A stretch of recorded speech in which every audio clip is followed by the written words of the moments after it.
नमस्कार दोस्तों। Spain, Ireland और नॉर्वे, इन तीनों कंट्रीज ने ये डिसाइड कर लिया है कि अब हम पैलेस्टीन को एज अ स्टेट रिकॉग्नाइज करेंगे यूनाइटेड नेशन जनरल असेंबली के अंदर में। और ये बहुत इंपॉर्टेंट मूव है जो नॉर्वे, आयरलैंड और स्पेन का देखने को मिला है, बिकॉज ये तीनों इंपॉर्टेंटली यूरोपियन कंट्रीज थी। अब इन लोगों ने कहा है, इन तीनों कंट्रीज के काउंटर पार्ट्स ने कहा है कि 28 मई तक हम अपना फाइनल डिसीजन ले लेंगे। और मोस्ट प्रोबेबली जो इन्होंने स्पीच दी उसमें भी इन्होंने पैलेस्टीन के बारे में बात करी, पैलेस्टीन के सिविलियंस के बारे में बात करी, वहाँ जो मेजर ह्यूमन राइट्स इश्यूज हो रहे हैं उसके बारे में बात करी। तो इससे ये चीज़ तो क्लियर हो चुकी है कि ये तीनों स्टेट्स बहुत जल्दी अब पैलेस्टीन को स्टेटहुड दे देंगे। अब इंपॉर्टेंट बात यहाँ पर इस आर्टिकल को पिक करने का ये था कि ये तीनों कंट्रीज शांत कंट्रीज हैं। इससे ज़्यादा ज़रूरी ये बात है कि ये तीनों यूरोपियन कंट्रीज है और यूरोप पे हमेशा से जो पूरे यूरोपियन सब कॉन्टिनेंट में आप देखोगे जो डोमिनेंस रहा है वो मेजरली यूएसए प्लस यूके और फ्रांस का रहा है हमेशा से। अब यूके, यूएस और फ्रांस ये तीनों कंट्रीज़ ऐसी हैं जिन्होंने हमेशा से इजराइल को सपोर्ट किया है और पैलेस्टीन की मुखालफत की है, या पैलेस्टीन के अंदर में जो सरकार है उसकी मुखालफत की है, हमास को दबाने की कोशिश की है, पैलेस्टीनियन अथॉरिटी को दबाने की कोशिश करी है। अब उसी के बीच में, इन सारी चीज़ों के बीच में, जब नॉर्वे, स्पेन और आयरलैंड ये डिसीजन लेते हैं कि हम पैलेस्टीन को स्टेटहुड देंगे, तो यहाँ से एक बहुत बड़ा सवाल खड़ा होता है। सवाल वही सेम चीज़ है कि मिडिल ईस्ट के अंदर में कहा जा रहा था कि यूएस की रेलेवेंस अब ख़त्म हो गई है, या यूएस की रेलेवेंस बहुत कम हो गई है मिडिल ईस्ट में, क्योंकि अब यूएस की बात को कोई सीरियस नहीं लेता या कोई मानता नहीं है। सेम चीज़ अब यूरोप में भी आपको नहीं लगता कि शुरू हो चुकी है, because European Nations, Norway, Ireland और स्पेन का ये जो डिसीजन है amidst the dominance of USA and UK, तो ये अपने आप में एक बहुत बड़ी सिग्निफिकेंस है इस चीज़ के ऊपर। अब अगर आप टोटल पूरी दुनिया में देखोगे तो पूरी दुनिया में बहुत चुनिंदा, बहुत चंद ऐसे देश हैं जो कि पैलेस्टीन को स्टेट नहीं मानते हैं और वही अब इंटैक्ट हैं। अगर आप देखो पूरे देश में तो पूरे दुनिया में 193 मेंबर्स हैं यूनाइटेड नेशन जनरल असेंबली के अंदर में जो रिकॉग्नाइज्ड हैं। उनमें से 143 मेंबर नेशंस जो ऐसे हैं जो कि पैलेस्टीन को एक स्टेट मानते हैं। पैलेस्टीन के अंदर में एक सरकार होती है, उसको भी सरकार मानते हैं, जिसमें हमारा इंडिया भी स्टैंड लेता है और हमारा इंडिया भी पैलेस्टीन को एक स्टेट मानता है। हमारा इंडिया जो है वो हमेशा से 2 स्टेट सॉल्यूशन को सपोर्ट करते हुए आया है कि इजराइल और पैलेस्टीन दोनों को एग्जिस्ट करें। और मोस्टली जो ये 143 नेशन है इसमें से मोस्ट ऑफ द नेशन ऐसे हैं जो कि यही 2 नेशन थ्योरी को सपोर्ट करते हैं। और उसी में जो यूरोपियन नेशंस, जो 9 यूरोपियन नेशंस थे जो कि हमेशा से पैलेस्टीन को सपोर्ट करते हैं, वो भी 2 नेशन थ्योरी में मानते हैं। और ये जो 9 यूरोपियन कंट्रीज हैं जिन्होंने पैलेस्टीन को स्टेट माना था पहले, ये 1988 में ही इन लोगों ने मान दिया था, क्योंकि ये जो 9 यूरोपियन कंट्रीज थी उस टाइम पर सोवियत ब्लॉक का हिस्सा थी। हालांकि सोवियत यूनियन जब डिसइंटीग्रेट हुआ तो उसके बाद अलग कंट्रीज ये लोग बन गए, लेकिन फिर भी इन्होंने अपना स्टैंड क्लियर रखा। इन्होंने हमेशा से पैलेस्टीन को रिकॉग्नाइज ही किया, क्योंकि पैलेस्टीन में इनको लगता है कि वहाँ पर एक सरकार होनी चाहिए, वहाँ के सिविलियंस के लिए अच्छी सुविधा होनी चाहिए और ह्यूमैनिटेरियन क्राइसिस वहाँ पर नहीं होना चाहिए। अब अगर आप एक मैप के थ्रू देखने की कोशिश करो तो नॉर्वे यहाँ पर लाई करता है यूरोप में, बिल्कुल फिनलैंड के जस्ट बगल में। यहाँ पर आपको आयरलैंड दिखाई दे रहा है और यहाँ पर आपको स्पेन दिखाई दे रहा है। तो ये जो तीनों कंट्रीज हैं ये ब्लू कलर से कलर की हुई हैं। दैट मीन्स इन्होंने हमेशा से इजराइल को सपोर्ट किया, इजराइल को एक नेशन माना है। अब इजराइल के ऊपर भी कई सारे इल्ज़ाम है ना, मतलब इजराइल को जो मुस्लिम कंट्रीज हैं, मोस्टली जो अरब कंट्रीज हैं, वो एक नेशन मानती ही नहीं है।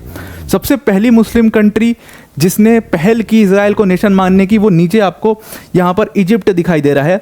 इजिप्ट का आपको पता है कि 1979 में जो पीस ट्रीटी हुई थी उसमें इजिप्ट ने इजराइल को एज अ नेशन मान लिया था। तो इजिप्ट भी अभी 2 नेशन थ्योरी को सपोर्ट करता है, यानी कि इजराइल और पैलेस्टीन दोनों को एग्जिस्ट करें। अब आते हैं वापस से यूरोप पे। यूरोप में जो नॉर्वे, आयरलैंड और स्पेन जैसी कंट्रीज हैं ये हमेशा से इजराइल को सपोर्ट करती थी, बट अब इन्होंने अपना स्टांस चेंज किया। इन्होंने कहा इजराइल को तो हम सपोर्ट करते रहेंगे, कोई दिक्कत नहीं है, लेकिन उसके साथ में हम पैलेस्टीन को भी सपोर्ट करेंगे।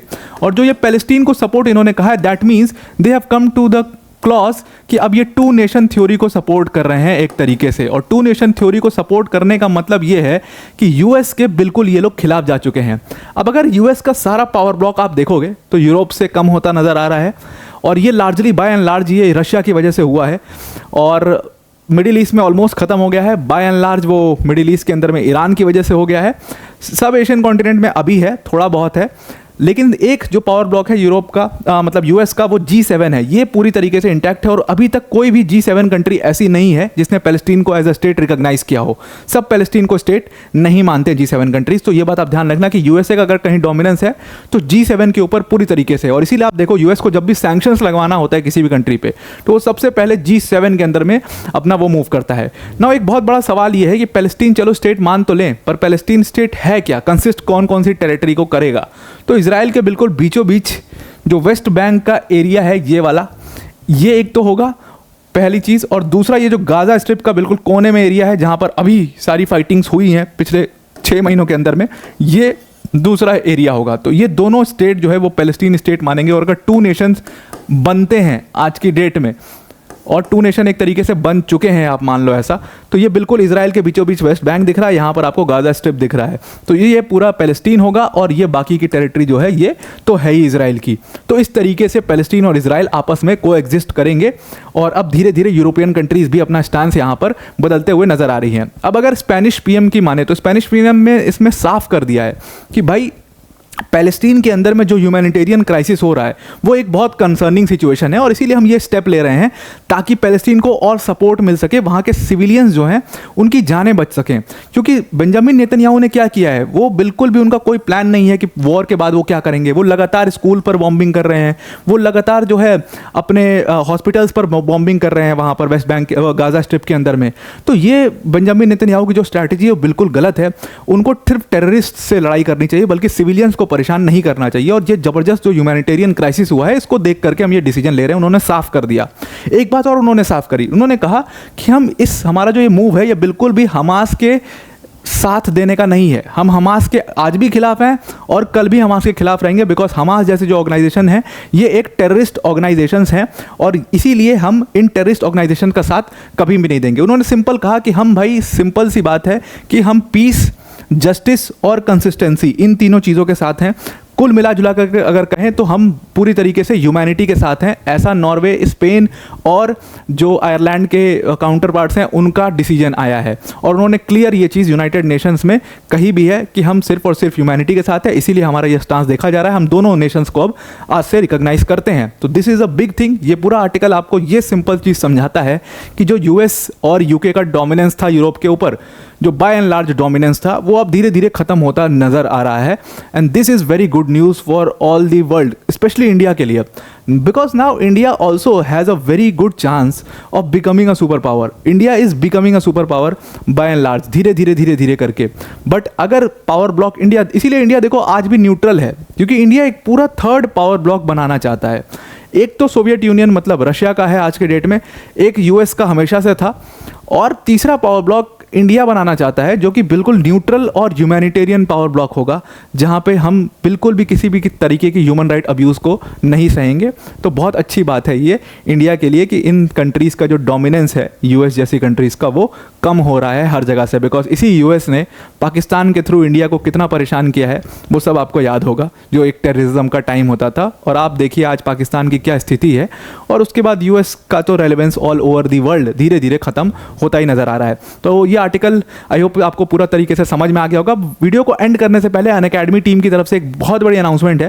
देखो 2023 का जो रिजल्ट आया था यूपीएससी सीएससी का, उसमें अनअकैडमी टीम ने 300 से भी ज़्यादा सिलेक्शंस दिए हैं, जिसमें हमारे ऑल इंडिया रैंक जो आदित्य श्रीवास्तव सर थे वो भी हमारे ऑनलाइन प्लेटफॉर्म के लर्नर थे। तो जो अनअकैडमी टीम की ये सक्सेस है उसको हम अकेले नहीं सेलिब्रेट करना चाहते, बल्कि वो उसको हम अपने वर्ल्ड अफेयर्स की ऑडियंस के साथ मिल करके सेलिब्रेट करना चाहते हैं। इसीलिए हमने एक बहुत बड़ा ऑफर निकाला आपके लिए कि आप यूपीएससी सीएससी का 15 मंथ्स का सब्सक्रिप्शन 15 मंथ्स तक की आप तैयारी कर सकते हो सिर्फ और सिर्फ 29,999 के मिनिमल से कॉस्ट में। इसमें आपको बेस्ट फैकल्टीज पढ़ाएंगे। इसमें हमारे पास आरंभ बैच है जो कि इंग्लिश मीडियम में है, जिसमें मृणाल सर, प्रतीक सर, सुदर्शन सर जैसी फैकल्टीज आपको पढ़ा रही होंगे। सिंपली इस बैच को लेने के लिए आपको APYT10 कोड यूज़ करना है कैप्स में। APYT10 जैसे ही आप कोड के ऑप्शन में यूज़ करोगे तुरंत ही आपको डिस्काउंटेड प्राइस शो होने लगेगा। अगर आप सिर्फ इंग्लिश मीडियम में पढ़ना चाहते हैं तो आपके लिए ट्राइम बैच है, जहाँ पर शर्मा सर, चेतन सर जैसी फैकल्टीज आपको पढ़ा रहे होंगे। एक बात और, हम हमेशा से CSAT को इग्नोर कर देते हैं यूपीएससी सीएससी की प्रिपरेशन में, और वो एक कोकी क्वालिफाइंग पेपर होता है, तो वो बहुत बड़ा नुकसान, वो बहुत बड़ा डेंट दे जाता है हमारी पूरी साल की प्रिपरेशन को। तो उसके लिए आपको कई सारे टेस्ट लगाने होते हैं CSAT के कॉन्सेप्ट समझने होते हैं। इसके लिए हमारे पास एक डेडिकेटेड CSAT का बैच है जो कि मधुकर कोटवे सर लेंगे, जो कि एक्सपर्ट CSAT की फैकल्टी हैं, और ये इस पूरे बैच का प्राइस सिर्फ और सिर्फ 1999 का है। तो इस बैच को भी आप ज्वाइन कर सकते हैं। इन सारे बैचेस की जो डिटेल्स है वो हमने आपको ऑलरेडी डिस्क्रिप्शन में दे दी है, उस पर जाकर के आप इनके बारे में डिटेल में जान सकते हैं। आई होप आपको ये पूरा आर्टिकल समझ में आ गया होगा। आज के लिए इतना ही। Thank you and have a nice day.